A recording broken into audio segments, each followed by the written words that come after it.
Amigos, bloque final de Claves Económicas. La visión de América Latina de Enrique Iglesias, ex ministro de Relaciones Exteriores de nuestro país, una figura global, ¿verdad? Expresidente del BID y actualmente desempeñándose como secretario general iberoamericano. Una figura de consulta de los principales líderes mundiales, particularmente lo que tiene que ver con nuestro continente. Enrique Iglesias planteaba también un escenario auspicioso, pero también con algunos puntos de atención. Una buena gestión macroeconómica, sí, pero con algunos puntos a atender. En particular, lo manifestaba explícitamente, Iglesias está preocupado por la valorización de las monedas en la región y cierta actitud a no encarar el tema frontalmente que visualiza en algunos equipos económicos en nuestro continente. Esto, entre otros conceptos que planteaba allí en la Universidad Méndez Pelayo en Santander, el secretario general iberoamericano. Nos está yendo bien. Muchas veces nos olvidamos que el primer elemento por lo que nos está yendo bien es porque aprendimos a gestionar la macroeconomía. Y dicho con todo respeto, se aprendió mucho en los años 90, cuando tratamos de hacer muchas cosas que de alguna manera luego fueron muy cuestionadas, y son cuestionadas, yo entiendo, por otros motivos, pero el arreglo que se hizo en ciertas variables fue muy importante y de eso estamos viviendo. Sobre todo hemos aprendido a manejar la economía, la macroeconomía, como no lo teníamos nunca en las décadas pasadas. En segundo lugar, además, tuvimos un tema que nos fue muy bien, y lo mencionan los trabajos de José Juan, el tema de la solidez de la banca. Si a nosotros no nos tocó y pasamos por la crisis del 88 por encima de la crisis en la mayoría de los casos, es porque la banca era muy sólida. Y eso no entró en ninguna de las grandes aventuras locas que entraron algunos de los bancos en Estados Unidos y en Europa. Yo creo que también tuvo mucho que ver con este término, el tema de las políticas sociales. Las políticas sociales de América Latina en los años 2000 fueron muy innovadoras y México fue el primer país que innova con la transferencia condicionada.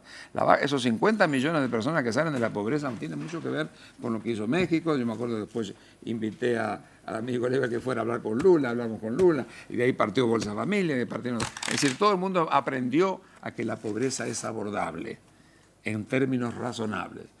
La desigualdad también lo es, pero no en términos tan razonables.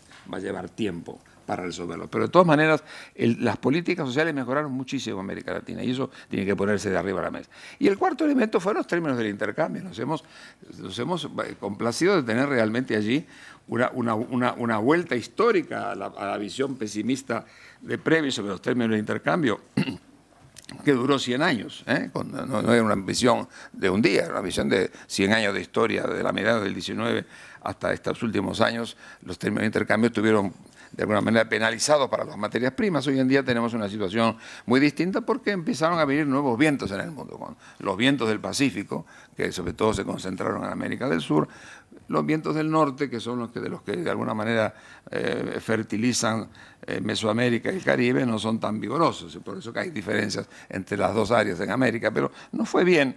Yo creo que esas cuatro cosas, una gestión macro, la solidez de la banca que tuvo que ver, pero yo agregaría dos elementos más, un gran pragmatismo. Nosotros ganamos mucho en América Latina en pragmatismo. Escucha que nos costó, Nos costó llegar, mire y cómo nos costó mucho desembarcarnos de grandes estereotipos que estuvieron permanentemente sobre nuestras cabezas, el tema de la rigidez de los tipos de cambio, el tema de la oposición a la inversión extranjera, el tema de poder convivir con la inflación, es decir, el tema del comportamiento de las políticas públicas. Todo eso hoy en día hay una cierta visión mucho más pragmática que nos desembarazó de estos estereotipos que paralizaron durante tanto tiempo el crecimiento económico de nuestros países. La pregunta es, muy bien, a partir de todo eso y las cosas lindas que se dijeron acá, ¿podemos hablar realmente de que vamos a entrar en una década nueva en América Latina? Yo creo que sí. Si se dan dos cosas. Primero, si reconocemos que para que eso se dé no es gratis, hay que hacer muchas cosas adentro. Y segundo, si el mundo no nos juega una mala pasada, porque tampoco estamos viviendo en el planeta Marte. A nosotros nos importa mucho que el 50% de las economías de Estados Unidos y Europa, que son más o menos, le vaya bien.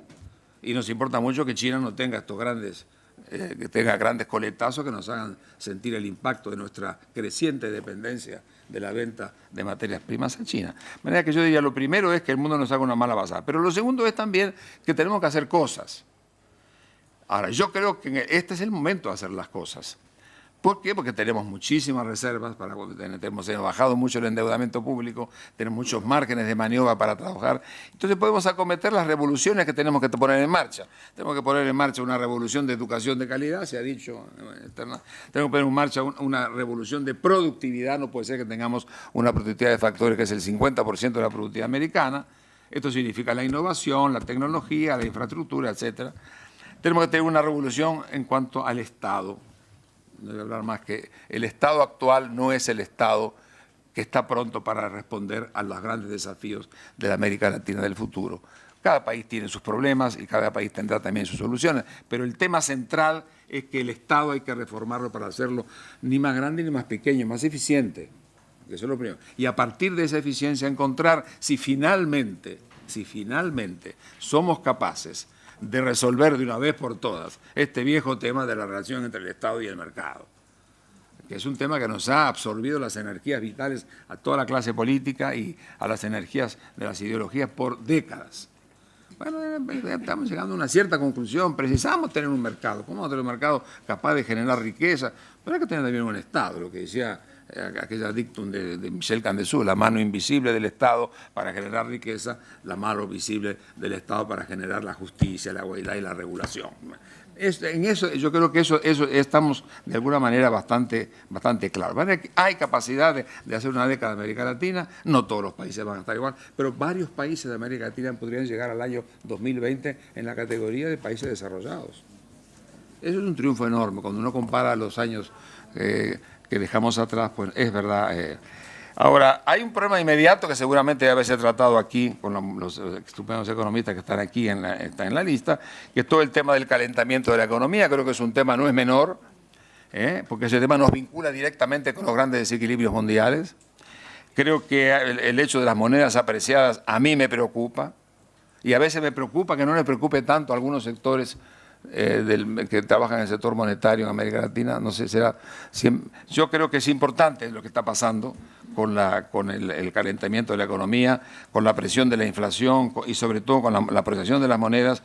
Me parece que de alguna manera ese es un tema duro de resolver, como bien sabe el amigo Nicolás, pero hay que abordarlo de alguna forma. Y yo me temo, Nicolás, de que después Nicolás organizó un excelente seminario con economistas, que ya es un pequeño grupo que es estupendo en su debate.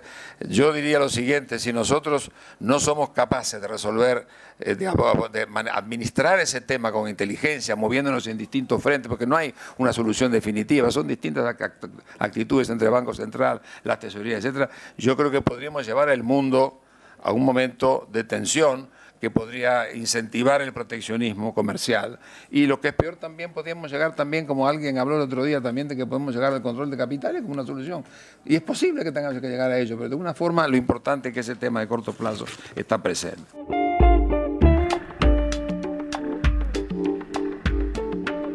Amigos, el secretario general iberoamericano Enrique Iglesias, nuestro compatriota, con un análisis realmente profundo y a la vez conciso, ¿verdad?, de los puntos clave, los desafíos que enfrenta el continente, América Latina. Hablo de continente y no lo hago correctamente, el continente es América del Sur, que en realidad está planteando una situación algo distinta a lo que es Caribe y México. La zona norte, ¿verdad?, de América Latina está más influida por los problemas de los Estados Unidos. En América del Sur, sin embargo, es mucho más potente el efecto de la demanda asiática, las exportaciones de productos con precios históricamente altos porque hay una buena demanda, pero también porque el dólar está muy flojo, ¿verdad? Y hay que tener claro que son dos efectos distintos, aunque conviven. ¿Qué pasará con todos estos factores? Bueno, obviamente que hay niveles de incertidumbre, pero hay oportunidades a captar y allí está el desafío. Nosotros nos vamos, nos reencontramos como siempre, los martes en la noche aquí en Nuevo Siglo TV, en las reiteraciones habituales y con claves políticas con Nelson Fernández. Sigan en Nuevo Siglo.